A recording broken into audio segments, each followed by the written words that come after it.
22 سالہ لڑکا فحش فلمیں دیکھنے کا بہت زیادہ عادی ہے اور نامردی اب صاف ظاہر ہو رہی ہے۔ ایسے شخص کو گناہ سے کیسے بچایا جائے کہ ایسا شخص شادی کر سکتا ہے؟ اگر نہیں تو اس کا کیا حل ہے؟ نامرد ہوتا تو فحش فلمیں کیوں دیکھ رہا ہوتا؟ وہ نامردوں کو تھوڑی دلچسپی ہوتی ہے فحش فلموں میں، تو اس کا علاج ہی شادی ہے، اس کی فوراً شادی کریں۔ یہ نفسیاتی مسئلہ ہے کہ نامرد ہو گیا ہے، تو ذہنی مسئلہ ہے، شادی کر دیں، اس کو یہ سمجھائیں، اس کے دماغ میں ڈال دیں کہ تم نامرد نہیں ہو، اور تاکہ وہ شادی کرے اور اس کبیرہ گناہ سے بچے۔ وہ آج کل بہت سے نوجوان اس غلاظت میں مبتلا ہیں۔ اس کا حل یہ ہے کہ جلد سے جلد اس کی شادی کی جائے۔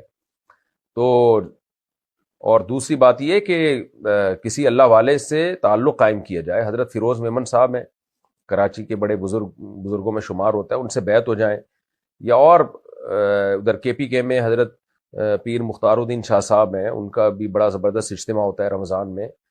جو بھی بزرگ اللہ والے بزرگ ہوں ان سے تعلق قائم کریں، اور ساتھ ساتھ کسی سائیکالوجسٹ کو بھی دکھائیں۔ بعض بیماریاں ڈاکٹر بھی چھڑوا دیتے ہیں، تو کسی سائیکالوجسٹ کو دکھائیں کہ بھئی یہ فحش فلموں کی عادت پڑ گئی ہے، اس عادت چھوڑنی ہے۔ سب سے پہلے شادی تو کرنی ہی کرنی ہے۔ بعض دفعہ یہ گناہ کی ایسی لت پڑتی ہے کہ شادی کے بعد بھی پھر یہ گناہ چھوٹتا نہیں ہے، تو چھوڑنے کی کوشش کریں، انشاءاللہ چھوٹ جائے گا۔ باقی یہ جو کہہ دیا کہ نامردی صاحب ظاہر ہو رہی ہے، یہ بالکل بیکار بات ہے۔ تو نامرد ہوتا تو فحش فلمیں دیکھنے کا دل نہیں کرتا اس کا، اس لیے ایسے بندوں کا علاج ہی شادی ہے۔